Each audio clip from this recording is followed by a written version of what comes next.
Lucas, capítulo de número 1, verso 5 ao verso 25, diz assim a palavra do Senhor. Nos dias de Herodes, rei da Judéia, houve um sacerdote chamado Zacarias, do turno de Abias. Sua mulher era das filhas de Arão e se chamava Isabel. Ambos eram justos diante de Deus, vivendo irrepreensivelmente em todos os preceitos e mandamentos do Senhor. E não tinham filhos, porque Isabel era estéril, sendo eles avançados em dias. Ora, aconteceu que, exercendo ele diante de Deus o sacerdócio na ordem do seu turno, coube-lhe por sorte, segundo o costume sacerdotal, entrar no santuário do Senhor para queimar o incenso. E durante esse tempo, toda a multidão do povo permanecia da parte de fora orando. E eis que lhe apareceu um anjo do Senhor, em pé à direita do altar do incenso. Vendo-o, Zacarias turbou-se e apoderou-se dele o temor. Disse-lhe, porém, o anjo: Zacarias, não temas, porque a tua oração foi ouvida, e Isabel, tua mulher, te dará à luz um filho, a quem darás o nome de João. Em ti haverá prazer e alegria, e muitos se regozijarão com o seu nascimento. Pois ele será grande diante do Senhor, não beberá vinho nem bebida forte, será cheio do Espírito Santo já do ventre materno, e converterá muitos dos filhos de Israel ao Senhor seu Deus. E irá diante do Senhor no espírito e no poder de Elias, para converter o coração dos pais aos filhos, converter os desobedientes à prudência dos justos, e habilitar para o Senhor um povo preparado. Então perguntou Zacarias ao anjo: como saberei isto? Pois eu sou velho e a minha mulher é avançada em dias. Respondeu-lhe o anjo: eu sou o Gabriel, que assisto diante de Deus, e fui enviado para falar-te e trazer-te essas boas novas. Todavia ficarás mudo e não poderás falar até o dia em que estas coisas venham a realizar-se, porquanto não acreditastes nas minhas palavras, as quais a seu tempo se cumprirão. O povo estava esperando a Zacarias e admirava-se de que tanto se demorasse no santuário. Mas, saindo ele, não lhes podia falar. Então entenderam que tiveram uma visão no santuário, e expressaram-se por acenos, e permanecia mudo. Sucedeu que, terminados os dias do seu ministério, voltou para casa. Passados esses dias, Isabel, sua mulher, concebeu e ocultou-se por 5 meses, dizendo: assim me fez o Senhor, contemplando-me, para anular o meu opróbrio perante os homens. Oremos ao Senhor. Santo Deus maravilhoso, Pai, estamos diante da Tua palavra e te pedimos, como já oramos anteriormente, Pai, ensina-nos, Senhor, essa manhã, que possamos não apenas aprender sobre o fim do silêncio, mas entender tudo o que essa história nos traz e nos ensina, e também tirar dela aplicações preciosas, Pai. Fala ao coração da Tua igreja, nos desafia por meio da Tua palavra e nos capacita para que sejamos, Pai, testemunhas do Senhor nessa terra, Pai. É no nome de Jesus que nós te oramos e também te agradecemos. Amém. Poder sentar, irmãos. No domingo passado, nós olhamos então para Malaquias capítulo 4, nós tratamos sobre o tema o sol da justiça, né? Justamente olhando ali para os versos 1 ao 6, e especialmente o 4 ao 6, traz uma parte do texto que nós lemos essa manhã, como nós veremos logo mais à frente. E nós aprendemos então, a partir de Malaquias 4, a partir do tema o sol da justiça, nós aprendemos que é preciso confiar e obedecer a Deus, que nos salva, nos santifica e nos sustenta. E a partir disso então nós aprendemos 3 preciosas lições que precisamos colocar em prática. A primeira delas é que nós precisamos nos alegrar diante de tão grande salvação, pois não existe nada que nos alegre mais. Não existe realização maior do que essa. Hoje o reverendo André, né, está passando pela alegria da ordenação, sua família, a igreja que o ama, o conhece, passam por essa alegria, mas essa alegria é muito pequena diante da alegria eterna, diante da salvação eterna. Não há nada que se compare ao momento quando estaremos com o Senhor eternamente, o momento glorioso, o dia glorioso, quando Ele fará novas todas as coisas. Segunda coisa que nós aprendemos é que é necessário que vivamos em santificação, entendendo que tanto nós como os nossos filhos, eles pertencem ao Senhor, e nós devemos ser então dirigidos pela sua palavra. É necessário percebermos isso, irmãos, no texto de Malaquias, e aqui também é repetido a questão de que Deus converterá o coração dos pais aos filhos e o coração dos filhos aos pais. E Ele faz isso por meio da sua palavra. E é importante termos isso em vista, irmãos. Não é apenas a nossa santificação, é a santificação também da nossa casa e, consequentemente, a santificação da nossa igreja. Se temos crentes que são santos diante do Senhor, teremos famílias santas. Se temos famílias santas, teremos uma igreja santa, porque a igreja ela é composta por famílias e por indivíduos. Terceira coisa, nós precisamos confiar em nossa salvação, sabendo que é Ele quem nos salva, é Ele quem nos santifica e, acima de tudo, é Ele quem nos mantém salvos. Ele nos segura pela mão e Ele não nos solta. Ninguém pode nos arrancar das suas mãos. Ninguém tem poder para nos tirar das mãos dEle. É isso que Ele afirma em sua palavra em vários textos, como João 6. Aqueles que o Pai me der, eu ressuscitarei no último dia. Ninguém poderá arrancá-los das minhas mãos. A pergunta então que ficou para a nossa reflexão foi: nós de fato cremos e confiamos nas promessas do Senhor? Isso não apenas traz alegria ao nosso coração, mas traz também descanso. Bem, irmãos, hoje nós falaremos sobre o fim do silêncio.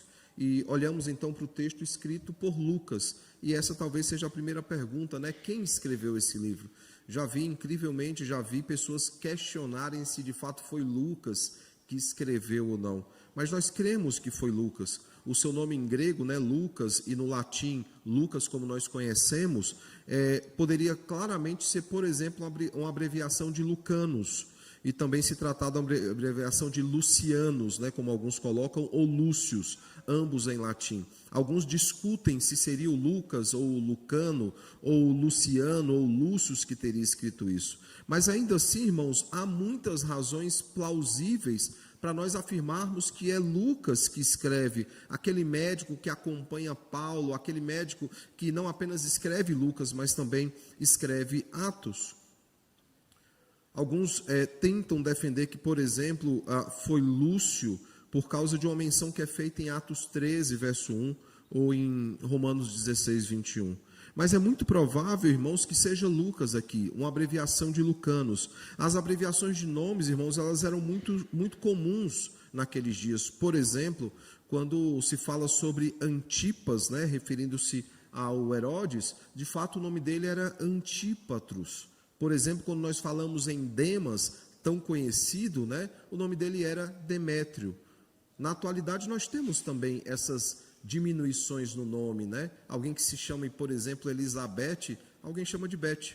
Alguém que é chamado de Francisco é chamado de Chico, ou Fernando de Nando, ou José de Zé, ou Antônio de Toinho, ou outros nomes, né? Aqui é a primeira letra, né? Gemima é G. É assim, nós temos o costume de abreviar os nomes, principalmente quando há um sentimento de um relacionamento e um sentimento de carinho e de afeição. Quando amamos alguém, quando temos carinho por alguém, nós queremos chamá-lo por um nome carinhoso e por isso abreviamos esse nome para mostrar então em intimidade. Uma vez então que admitimos que foi Lucas que escreveu, talvez alguém se pergunte quem era esse Lucas, né, que escreve esse evangelho. Bem, irmãos, eu não quero me demorar muito nessa pergunta, mas eu creio piamente que o autor desse evangelho e do livro de Atos é o mesmo que Paulo chama de médico amado em Colossenses 4:4, quando se refere ali a Lucas. É o mesmo que acompanhou Paulo em algumas das suas viagens. Nós veremos, por exemplo, em Atos 16, que em alguns momentos na narrativa Lucas não está presente, e em outros momentos ele está presente. Por exemplo, Atos 16, de 6 a 12, nós veremos isso claramente. Há um momento que ele se refere sobre um relato que ele ouviu, e há um outro momento que ele refere-se a algo que ele presenciou. Só para servir, então, de ilustração, veja, por exemplo, verso 10, assim teve a visão do Atos 16, assim teve a visão imediatamente, veja, procuramos partir para aquele destino. O verso 11 diz, tendo, pois, navegado a Trode, seguimos em direitura a Samotrácia no dia seguinte e a Neápolis. E dali a Filipos, cidade da Macedônia, primeiro do distrito. Nessa cidade permanecemos alguns dias. Se você olhar para o verso anterior, por exemplo, os versos anteriores, o verso 7 da mesma história vai ter o seguinte, defrontando Mísia, tentavam ir. Perceba que nesse momento Lucas não está presente, Mas já na continuação do relato, ele usa a conjugação do verbo, deixando bem claro que ele está presente àquela cena, ou seja, em alguns momentos ele acompanhava Paulo em suas viagens, em outros momentos não. Há uma discussão, por exemplo, se esse Lucas ele era judeu ou ele era grego. E essa discussão parece ser tola, mas não é. Porque se Lucas ele era grego, nem todos os autores bíblicos eram judeus. Mas se ele é judeu, todos os autores bíblicos são judeus. E aí, irmãos, há argumentos para os dois lados. Por exemplo, alguns argumentam que ele não era judeu, porque ele tinha um excelente domínio do grego, mas qualquer um poderia ter esse excelente domínio. Alguns acham que ele é grego por causa do nome que ele tem, Lucas. Mas, irmãos, o nome Marcos é grego, o nome João, na forma como ele é escrito, ele é grego, o nome Paulo também é grego. Não é à toa que nós conhecemos Paulo por dois nomes, pelo seu nome judaico Saulo e pelo seu nome grego Paulo. Outros vão argumentar que Lucas demonstra então interesse por todas as nações. Bem, irmãos, outros judeus também demonstraram interesse por outras nações, como Paulo e também Pedro. Alguns vão argumentar que o relato de Lucas e o relato de Atos é fruto de uma pesquisa, por mais que haja a inspiração do Senhor, enquanto os outros livros não demonstram esse aspecto mais científico, porque Lucas abre os dois livros que ele escreve dizendo que ele pesquisou profundamente para dar respostas ao excelentíssimo Teófilo. Mas, irmãos, ele era um historiador, ele era um cientista, e ele tinha o seu próprio jeito de escrita, e esse jeito de escrita foi respeitado pelo Senhor. Um último argumento que se usa para dizer que Lucas ele não era judeu é que em Colossenses 4, 10 e 11, ele não é citado na lista dos únicos da circuncisão que cooperaram pessoalmente comigo pelo reino. Mas, irmãos, aqui talvez seja o argumento mais forte para tentar sustentar que ele não era judeu, que ele era grego. Não há muito o que comentar, apesar que o versículo de número 14, irmãos, se trata de um post-scriptum, né? Ou seja, ele é depois colocado já no encerramento do cânon. Os argumentos sobre ele ser judeu, então. Segundo Romanos 3:2, a revelação especial, ou seja, verbal e sobrenatural, ela foi confiada aos judeus. Alguns usam esse argumento para dizer ele tinha que ser judeu, porque os escritos bíblicos, Paulo afirma isso categoricamente, eles foram confiados aos judeus. E Paulo conhecia Lucas. Conhecendo Lucas, ele jamais afirmaria isso sabendo que o seu médico amado ele não era judeu. Mas ele pode ter sido, sim, irmãos, um gentil que temia a Deus, um gentil que era familiarizado com o estilo de vida judaico e o pensamento judaico daqueles dias. A segunda coisa, ele sabia, por exemplo, no texto como nós vimos essa manhã, como funcionava o turno de um levita. Ele sabia, irmãos, qual era o nome do turno, quem era o responsável pelo turno.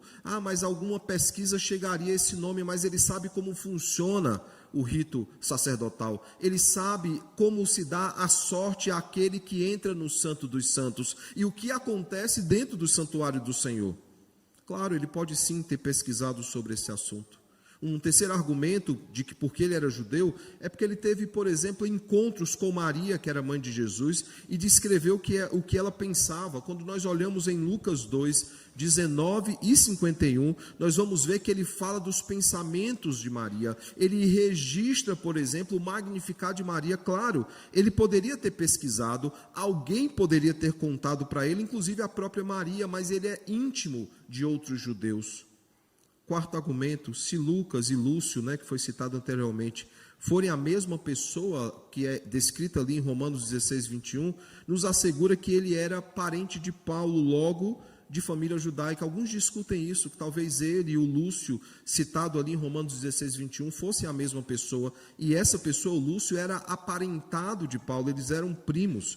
E se de fato isso é verdade, irmãos, se sustenta, porém é importante lembrar possivelmente não se trata da mesma pessoa. Concluindo, ele usa técnicas literárias tipicamente judaicas, semelhante à forma de escrita judaica. Deixe-me então elaborar mais, irmãos.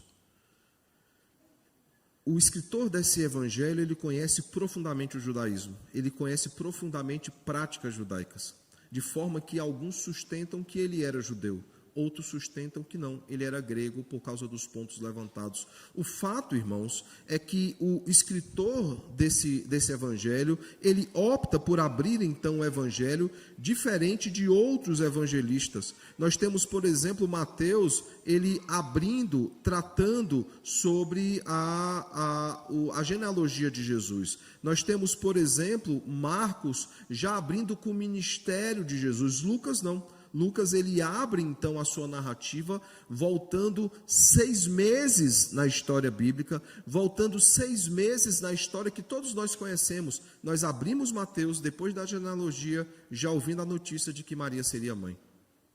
Aqui ele retroage a história, e ele volta então até os dias de Herodes, que era rei da Judéia, para falar de um sacerdote chamado Zacarias, que era do turno de Abias. A tradução literal, irmãos, nos mostra que há uma diferença muito clara entre os versículos 1 ao 4, onde ele diz o motivo da sua pesquisa, e já no versículo 5 ele diz então o que ele se propõe a contar. Nós veremos mais à frente que, ao falar de genealogia, ele volta até Adão, ou seja, ele tem a preocupação de apresentar ao excelentíssimo Teófilo verdades para provar que o que ele cria era verdade. Para isso, então, ele volta à história para dizer o seguinte: a Bíblia já falava sobre esse momento. O Antigo Testamento já falava sobre esse momento, então. Então, percebe, irmãos, que ele começa o seu relato, e vários capítulos têm esse estilo, né? Entendendo um pouco de hebraico, você vai perceber isso. Ele traz uma introdução, então, para todos nós. Como historiador, ele domina a forma da escrita grega daqueles dias, e ele traz, então, uma escrita que vai mostrar claramente aquilo que aconteceu. E o seu argumento inicial é: aconteceu nos dias do rei Herodes. E percebe, irmãos, por que é interessante isso, e é um argumento para a possibilidade dele ser judeu. Esse estilo de escrita, nos dias de Herodes, rei da Judéia, por mais que todo o evangelho ele tenha aspectos gregos, essa escrita ela é judaica. Se você pegar, por exemplo, Isaías 6, nos dias, se você pegar outros textos, nos dias, ele introduz então o seu escrito usando essa saudação, essa introdução tipicamente judaica. 2 Samuel 21:1, 1 Reis 10:21, Jeremias 1:2, Mateus 2:1, ele abre dessa forma, ele abre dizendo exatamente isso. E talvez alguém pergunte: qual é a sua opinião, pastor? Ele é grego ou não é grego? Ele é judeu ou não é judeu? Irmãos, eu creio e defendo isso, que ele é judeu. Ele é um judeu, e isso é fundamental para o texto dessa manhã, se ele é judeu ou se ele não é judeu. Voltando ao texto especificamente, então, nós vemos que Deus ele volta a falar com o seu povo depois de 400 anos. Para nós, se alguém para de falar conosco uma semana é muito tempo. Se mandamos uma mensagem do WhatsApp, a nossa geração é muito ligeira, né? E as 2 setinhas ficaram azuis e a pessoa não respondeu, já ficamos preocupados. Até que alguns adotaram aí a postura do WhatsApp de tirar a visualização, né? Gente, isso é uma espécie de mentira, tá bom? Você está meio que ocultando aí que você leu ou não. Mas, para além disso, nós ficamos ansiosos quando alguém não nos responde. Nós ficamos ansiosos quando alguém não fala conosco. 400 anos, irmãos. 400 anos. E se Lucas, é de fato judeu, é uma emoção singular ele voltar na história e perceber que Deus interrompeu o silêncio exatamente de onde ele parou de falar. Já vou mostrar o texto bíblico para comprovar essa tese, mas lembre, irmãos, esses 400 anos são conhecidos como o período intertestamentário. Deus voltou a falar com seu povo, e ele volta a falar através de Cristo. É exatamente isso que Hebreus capítulo 1, verso 1 e 2 diz, e alguns acham que talvez Lucas escreveu Hebreus, alguns acham que foi Paulo, e essa discussão eterna, quem escreveu Hebreus, eu creio que poderia ter sido escrito pelos dois, a duas mãos, porque há aspecto dos dois no texto. Mas veja o que é que o autor aos Hebreus diz: havendo Deus outrora falado muitas vezes e de muitas maneiras aos pais pelos profetas, nestes últimos dias nos falou pelo Filho.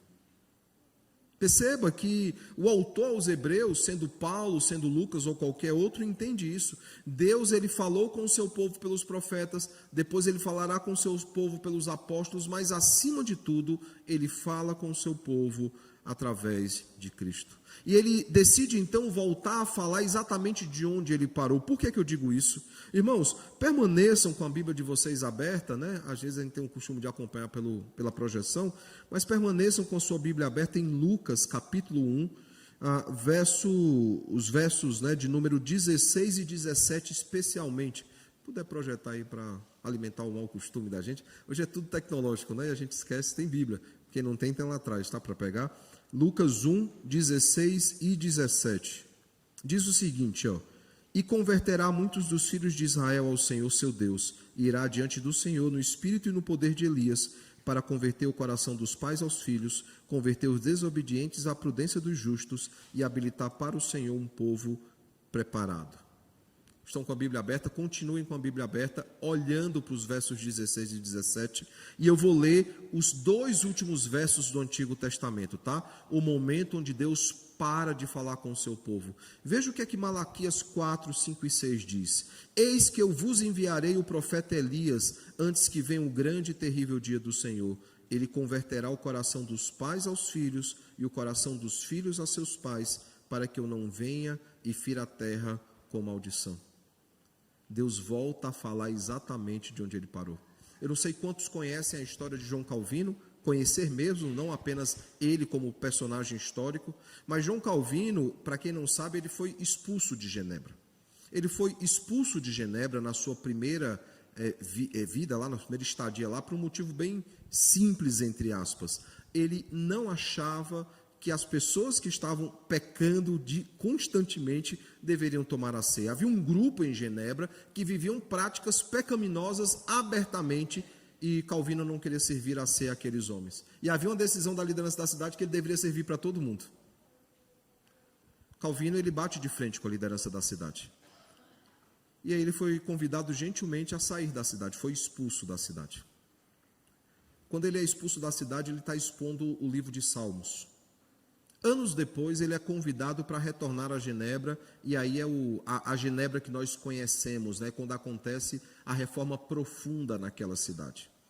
Quando ele volta pela segunda vez e ocupa novamente o púlpito da igreja, que por anos ele ocupou, ele não faz relatos históricos do que aconteceu com ele naquele tempo de ausência, ele não reclama da forma como ele foi injustamente expulso da cidade. Ele abre o texto onde ele havia parado, o versículo que ele havia parado, e ele continua a expor diretamente de onde ele havia parado.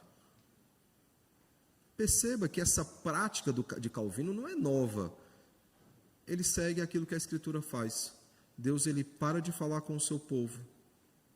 Durante 400 anos ele permanece em silêncio, e ele volta a falar exatamente de onde ele parou. E quando Deus então retorna o seu diálogo com o seu povo, aqui no encontro que nós vemos entre Gabriel e Zacarias, Gabriel, ele cita propositalmente o texto de Malaquias. Nós sempre pensamos, irmãos, que o primeiro momento em que Deus voltou a falar com o seu povo foi com José e Maria, anunciando o nascimento de Jesus. Porque esse é o momento mais enfatizado, de fato é o momento mais importante das Escrituras. O Salvador, o Deus encarnado, ele já existe, ele nascerá. O Verbo se fará carne e nascerá da mulher. Mas perceba, irmãos, que Lucas, como um bom historiador, ele quer voltar um pouquinho na história. Ele deseja falar sobre aquele que prepararia o caminho do Senhor, sobre aquele que foi também prometido ali no Antigo Testamento. E ele volta então, irmãos, 6 meses antes. Por que eu me refiro a 6 meses antes? Porque em Lucas 1,36, quando Isabel e Maria se encontram, quando na verdade é predito o nascimento de Jesus, é dito o seguinte por parte do anjo: e Isabel, tua parenta, lembre, Isabel escondeu a gravidez por 5 meses. Aí o anjo então anuncia, ele faz o chá revelação aqui, anuncia que Isabel está grávida para Maria. Diz o seguinte: e Isabel, tua parenta, igualmente concebeu um filho na sua velhice, sendo este já o 6º mês daquela que dizia ser estéril. Ou seja, 6 meses depois, Maria então recebe o anúncio de que ela seria mãe. É interessante que enquanto Zacarias recebe a notícia e duvida, Maria não duvida. Zacarias duvida e fica mudo por causa disso. Talvez alguém se pergunte, né, como ele, sendo judeu, não conhecia, por exemplo, a história de Abraão e Sara, quando Sara, sendo estéril, foi mãe já em ditosa idade. Ou outras mulheres do Antigo Testamento que não poderiam ser mães e foram mães. Basta lembrar, irmãos, que Rebeca era também estéril, até que ela recebe a notícia que haviam 2 crianças no seu ventre. E essas 2 crianças, elas lutavam entre si. Será que ele não conhecia, por exemplo, a história de Ana? Será que ele não conhecia, por exemplo, a história de Sansão? Bem, irmãos, ele duvidou, e porque ele duvidou, ele ficou mudo. Alguém pode dizer, não, ele não duvidou. Sim, ele duvidou. O verso 18, ele faz a seguinte pergunta: como saberei isto? Pois sou velho e minha mulher avançada em dias. Veja que Zacarias foi prudente na fala dele, né? Não falou que a esposa era velha, ela era avançada em dias. Mas percebe, irmãos, que ele duvida aqui na fala. Ele duvida que isso poderia acontecer. Ele não se alegrou com boas novas, com as boas novas que ele acabara de receber. Eu não sei quantos passaram pela esterilidade. Eu e minha esposa somos clinicamente estéreis, estamos no 05 já, né? Deus foi bondoso conosco e nos deu muitos filhos. Mas eu lembro exatamente quando nós recebemos a notícia. Em certa madrugada, Gemima acordou, nós havíamos nos comprometido em fazer o teste. Uma semana depois eu falei, amor, se você estiver grávida, vai estar grávida hoje e daqui uma semana. Vamos esperar mais um pouco para não criar expectativas. 4:30 da manhã, Gemima acordou ansiosa, fez o teste e na cabeça dela, quando ela viu a notícia, então, ela pensou na cena de como ela me contaria. Eu acho que ela pensou muitos anos, como me contaria a notícia. Não deu para preparar nada, ela me acordou e falou assim, amor, eu estou grávida, 4:30 da manhã. Claro que eu me alegrei, claro que nós nos alegramos, nos ajoelhamos, oramos ao Senhor em gratidão. Mas Zacarias, já velho e sem filhos, ele não se alegra com a notícia. Ele não se alegra com aquilo que ele acabara de ouvir. Por isso, ele é castigado. Por isso, ele fica mudo até o nascimento, até a confirmação. E lembra, irmãos, ele volta a falar para dizer qual vai ser o nome do filho. No verso 19, Gabriel diz, eu sou Gabriel que assisto diante de Deus e fui enviado para falar-te e trazer-te estas boas novas. Mas ele não se alegrou. E aí o anjo diz, todavia ficarás mudo e não poderás falar até o dia que estas coisas venham a realizar-se, porquanto não acreditastes nas minhas palavras, as quais a seu tempo se cumprirão. Como, irmão, sendo sacerdote, ele não confiou no Senhor. A multidão que viu que ele demorou e depois viu que ele saiu mudo, sabia que ele tinha tido uma visão do Senhor. Sabia que o Senhor havia falado com ele, mas ele, como sacerdote, não confiou. Mas ele não é o único, irmãos, nesse caso estarrecedor. Por exemplo, Herodes, que é citado aqui nesse texto, e eu não pretendo me delongar muito sobre esse Herodes, porque esse e qualquer outro Herodes da Bíblia eram todos cruéis. Nós veremos hoje à noite, por exemplo, olhando para a história de João Batista, no relato de Mateus, nós veremos o quanto o Herodes dos tempos de João Batista era também cruel. Todos os Herodes foram cruéis. Esse Herodes aqui que nós temos, irmão, citado aqui, ele é o Herodes o Grande, ou Herodes o Primeiro. Ele é o pai, irmãos, de Herodes Antipas, ou Herodes o Tetrarca, que é aquele que manda matar João Batista. E aí nós temos ainda no tempo de Atos, o Agripa I, que é aquele que manda matar Tiago, em Atos 12. Todos eles eram cruéis. O Herodes que nós temos aqui, que é denominado rei da Judéia, ele não se tornou rei da Judéia porque o povo o aclamou como rei. Foi uma imposição do Império Romano. E para conquistar então esse seu reinado, ele tinha um exército poderoso e com a sua própria espada ele conquistou esse título de rei.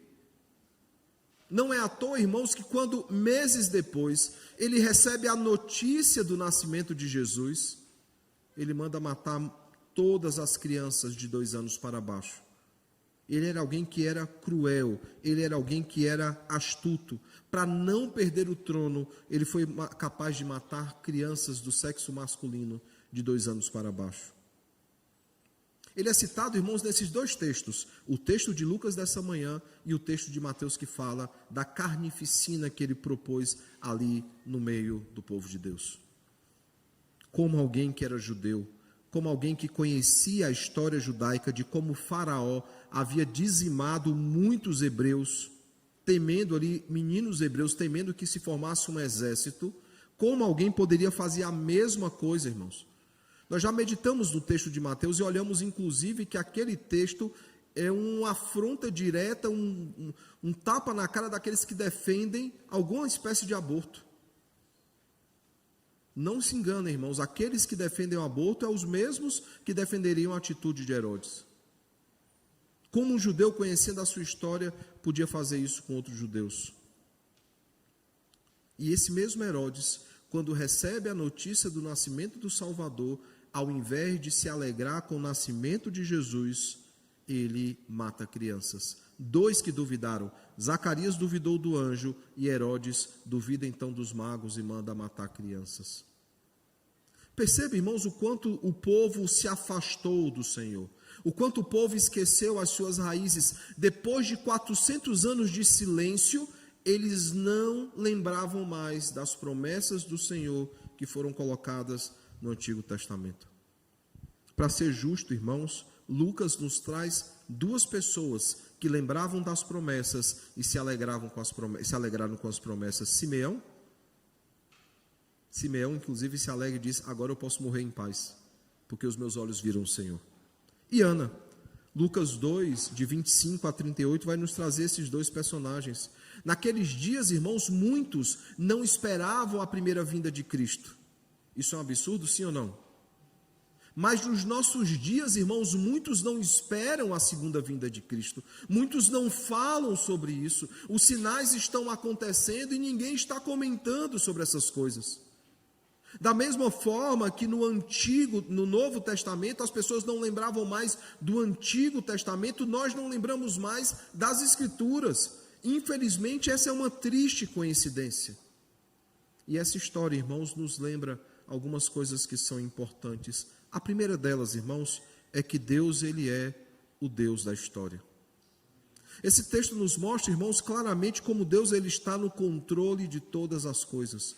400 anos antes, séculos antes, ele havia então prometido o anunciador da vinda de Cristo, aquele que prepararia o caminho.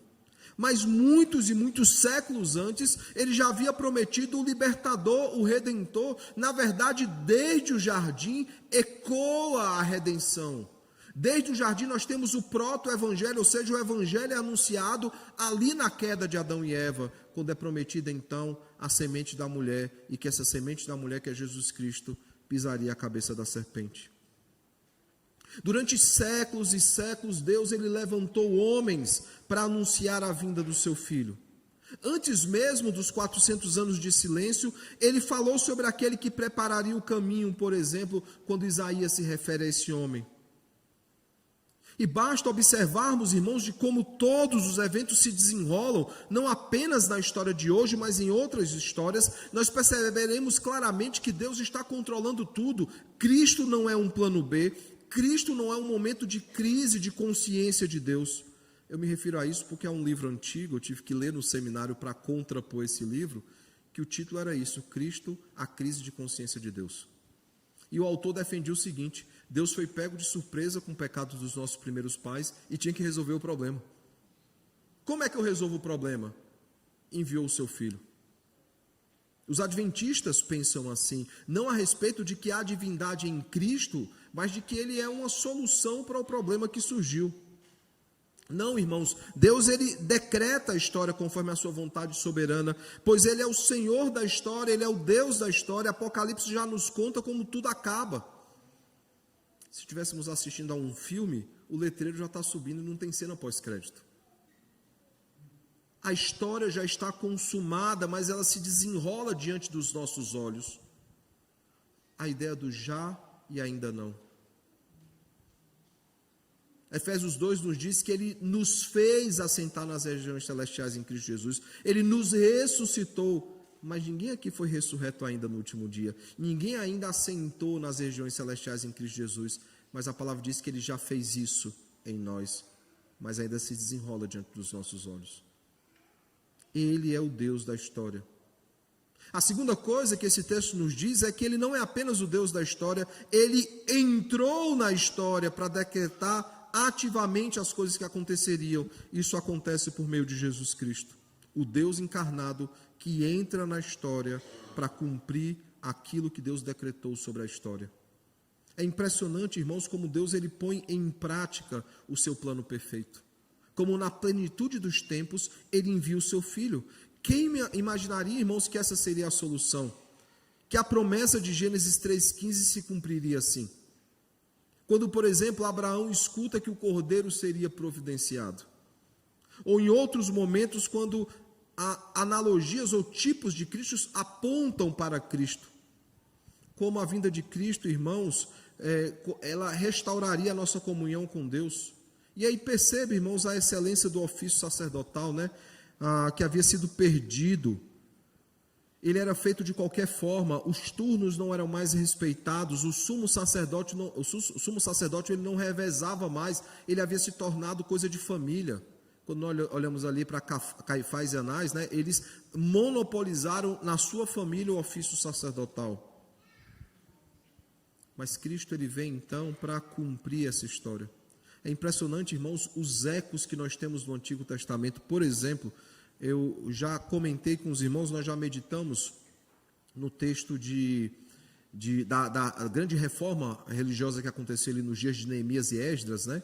E é importante perceber que Esdras e Neemias, eles escrevendo ali no mesmo momento, né? Neemias era governador, Esdras era sacerdote, mas nós temos também profetas escrevendo, como por exemplo o profeta Abacuque. É interessante como ali tem os 3 ofícios de Cristo já sendo colocados, quando durante toda a história alguém olha para Davi e pensa num rei excelente, ele já falava sobre Cristo, tanto é que ele vem da raiz de Davi. Em todo momento Deus ele vai dando amostras do que aconteceria.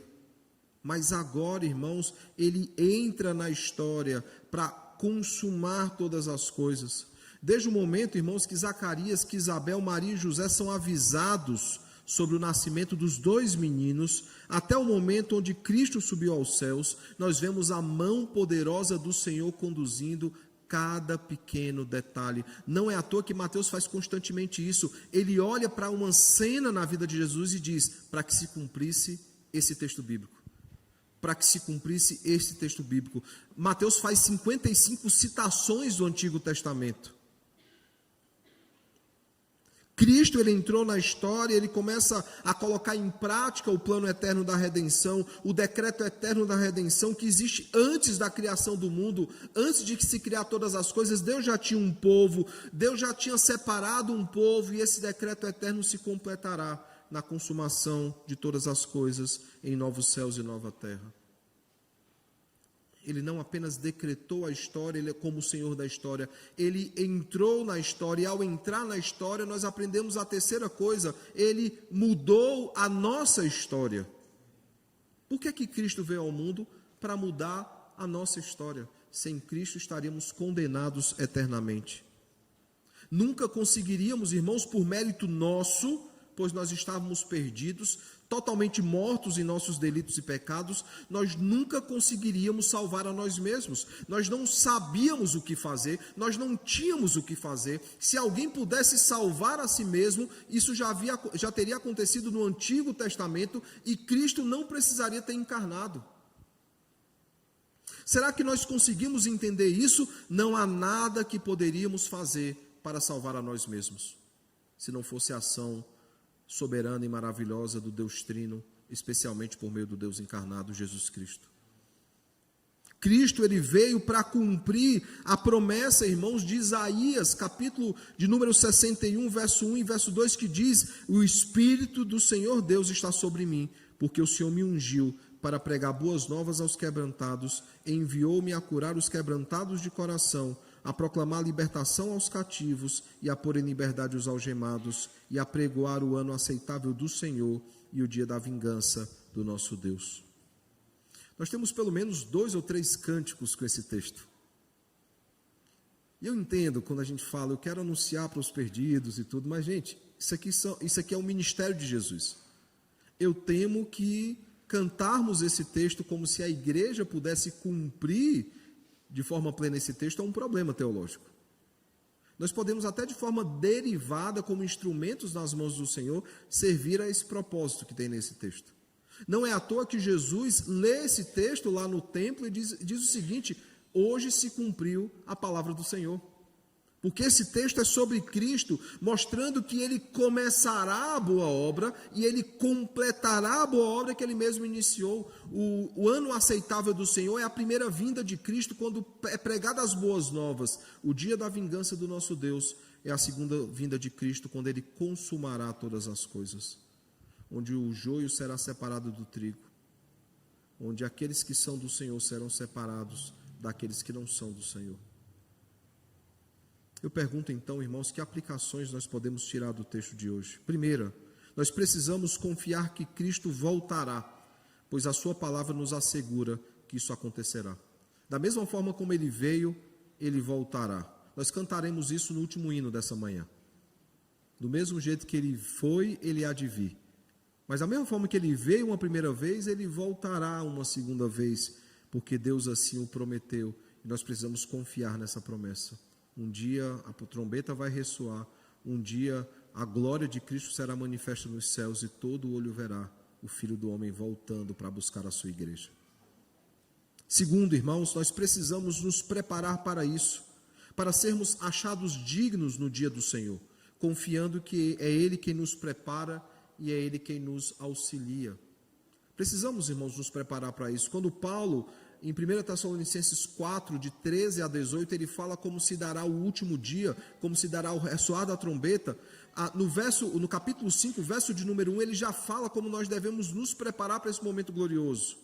Como nós devemos nos preparar para a volta de Cristo. Nós não nos preparamos para a volta de Cristo, irmãos, de braços cruzados. Nós não nos preparamos para a volta de Cristo sem pensar sobre a volta de Cristo, porque é exatamente isso que Herodes, Zacarias e outros fizeram. Eles não esperavam a volta de Cristo, eles não estavam atentos aos sinais. Um bom sacerdote, ao ouvir então que viria alguém no poder de Elias, que viria alguém que converteria o coração dos pais aos filhos, o coração dos filhos aos pais, diriam, ele está falando de Malaquias. Ele está falando da última porção do Antigo Testamento. Eu falo isso, irmãos, porque eu, como muitos aqui, cresci lendo apenas o Novo Testamento. Sim ou não?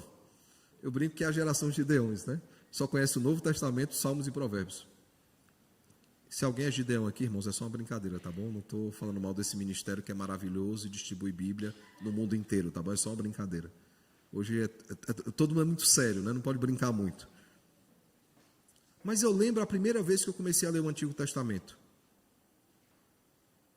E eu lembro quando eu li o texto de Malaquias, capítulo 4, os versos 5 e 6. E eu falei, eu já vi esse texto em algum lugar. Eu já li esse texto em algum canto. Eu que primeira vez, lendo Malaquias, eu falei, esse texto ele não é incomum. Zacarias tinha que ter entendido do que é que o anjo estava falando. E deveria ter lembrado que era a promessa de Malaquias. Mas ele não lembrou, irmãos. Outros não lembraram. Quando foi anunciado o nascimento do Cordeiro. Quando os magos do Oriente chegam para Herodes e dizem, onde está o rei dos judeus? Nós vimos a estrela. Nós fomos anunciados, ou os anjos no campo, esses sim atendem a um chamado, né? Quando são anunciado o nascimento de Jesus. Mas muitos não deram importância. Como, por exemplo, os discípulos em Emaús, quando Jesus fala, ó tardos e necios de coração, por acaso não convinha que o Filho do Homem padecesse e entrasse na sua glória? E ele começa em Gênesis e vai até Malaquias expondo Moisés e os profetas a respeito de tudo aquilo que a palavra de Deus falava sobre Cristo. Infelizmente, irmãos, nós também não nos preparamos para a volta do Cordeiro. Muitos estão calados, muitos estão aí pensando em outras coisas e se esquecem da volta gloriosa de Cristo. Terceira e última coisa, não devemos apenas confiar que Cristo voltará, não devemos apenas nos preparar para isso, nós devemos aguardar ansiosos, uma boa ansiedade, né? Hoje a palavra ansiedade, quando falamos em estarmos ansiosos, é sempre motivos negativos, né? Esse é um bom motivo para estarmos ansiosos, esse é um bom motivo para estarmos inquietos. Quer uma boa ilustração sobre isso? Fala para o teu filho, para a tua filha, pequeno principalmente, que ele vai ganhar um presente e me diz se ele vai dormir aquela noite. Fala de uma viagem para o seu filho. Os pais da Gemima estão vindo, né? Principalmente agora. E era surpresa, né? Até que Gemima soltou. Vovô e vovó estão vindo aí. Sara quer saber o dia.